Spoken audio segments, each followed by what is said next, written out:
iniciando um vídeo demonstração aí do funcionamento da corrida dos podcasts, né? Onde a gente postou no primeiro vídeo demonstrando como que veio vindo a corrida dos podcasts através do tempo, né? Contabilizando os totais de views e fazendo ser uma corrida interessante ali, onde a partir de 2020 vários podcasts entraram no cenário, né?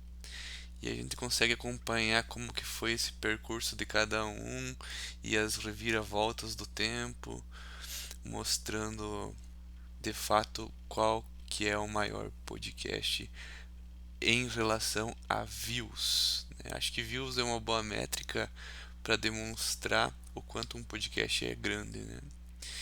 Então a gente vai, a gente não, no caso eu, vou demonstrar como que eu cheguei nessas informações, como que eu demonstrei isso no vídeo, né?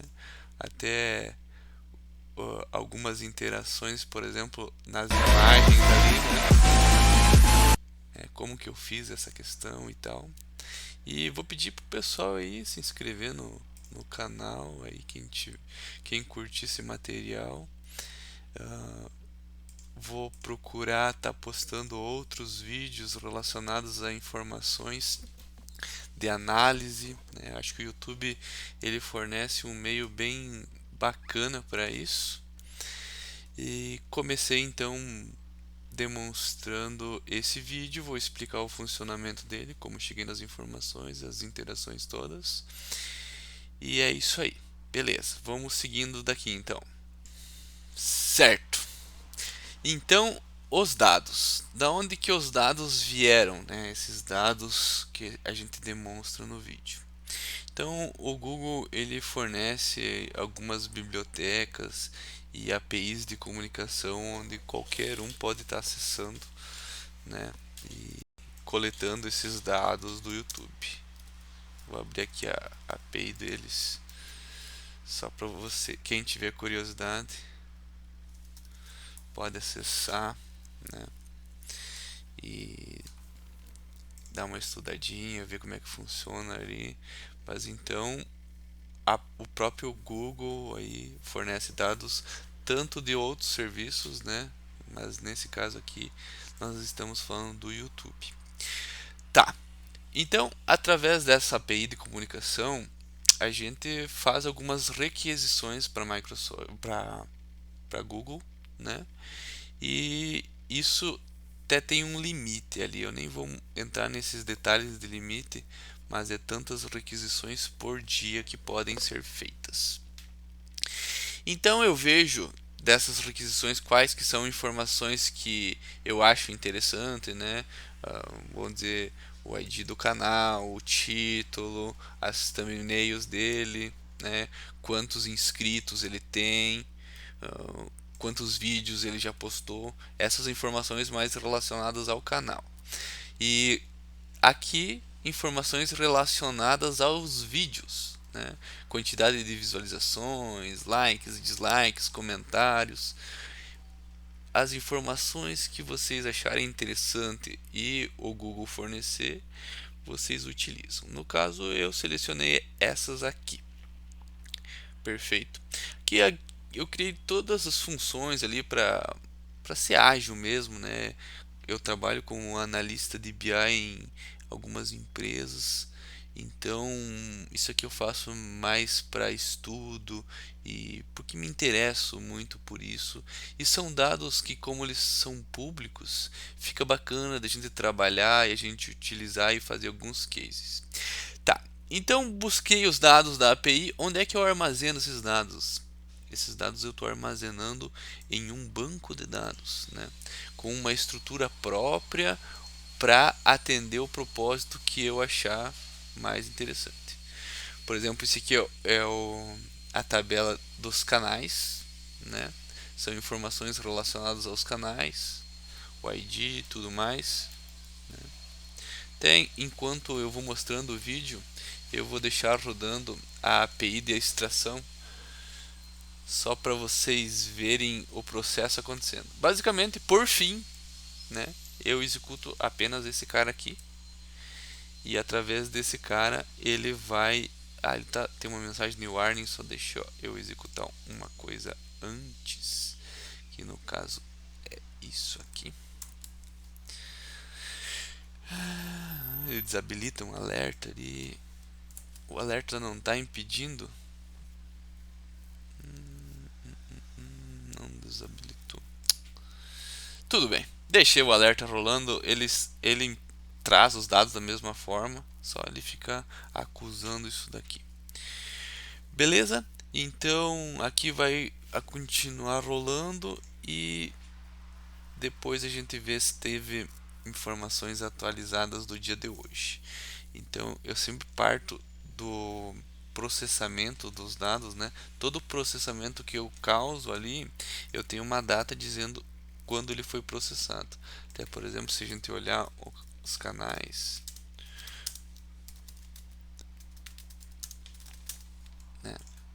Então se a gente fazer uma busca aqui, a gente vai dar uma olhada qual que foi a último processamento. Ó, dia 12/5, certo? Então, show de bola. Daqui a pouco, quando eu terminar de executar esse cara aqui, né, se ele terminar de executar, no caso ele deu erro, tá tudo bem, vamos seguindo, vida que segue. Então, beleza, trouxe os dados do canal. Aqui tem dados dos vídeos, né? Informações relacionadas aos vídeos, quantidade de visualizações, né? Qual o mês que foi lançado esse vídeo, né? Então ele contabiliza. Até se a gente olhar aqui, a gente está vendo isso mensalmente, né? Então como que é a corrida mensal? Então a gente precisa dos dados sendo separados. Com essa estrutura que a gente construiu aqui, né? Eu manipulei esses dados para transformar eles em uma estrutura de cada mês aqui uma coluna. Então, como que ficou o processo final? Ficou assim, ó. Cada podcast, a thumbnail de cada um, né? E os meses. Se vocês verem, tá tudo zerado, mas é porque eu preciso executar esse comandinho aqui que ele seta a língua brasileira aqui pro banco. E aí agora eu tenho os dados, né? Então o Flow iniciou tudo isso, né, em setembro de 2018 e foi passando mês a mês acumulando visualizações, né?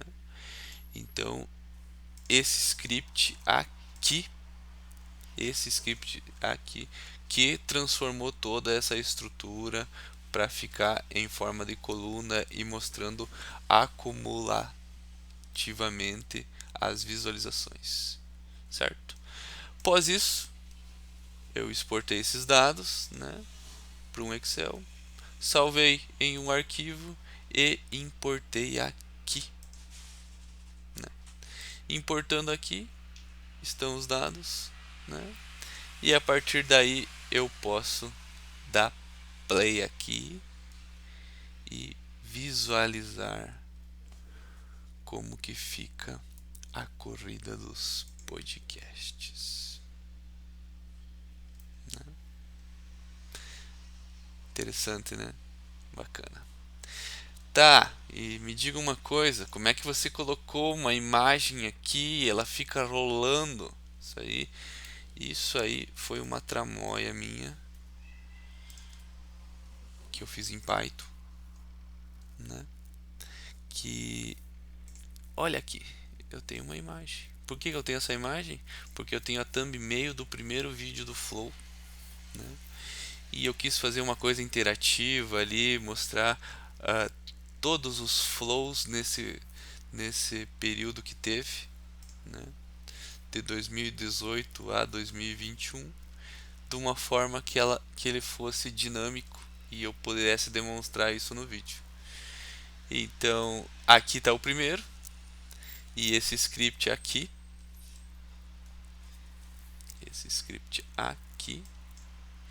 ele já tem armazenado todas as thumbnails dos vídeos e eu faço ele executar em um for das imagens e a gente consegue ver isso acontecendo. Até uma coisa bem bacaninha de ver é que eu posso deixar isso numa velocidade super rápida e a gente vê isso aqui acontecer. Interessante, né? Isso aqui poderia ser até um random do Flow. Legal, né? Então, esse foi o processo do desenvolvimento ali, né? Todo o processo. Usei o OBS normal, linkei tudo. E tem outros vídeos que eu vou lançar aí pela frente, mostrando uma análise de sentimento do chat ao vivo, por exemplo, né? Já tem alguns protótipos para isso, mas assim que eu puder eu gravo esse vídeo e posto no canal. Valeu, gente, obrigado aí pela atenção. É um projeto novo aí que estou fazendo, até para documentar alguns trabalhos que a gente realiza, né? A gente tem uma empresa chamada Economize, que é uma empresa de business intelligence, e a gente presta serviço, questão de dados, questão de DW, BI, né? Tudo que está relacionado à informação, a gente procura estar associado. Muito obrigado e aquele abraço.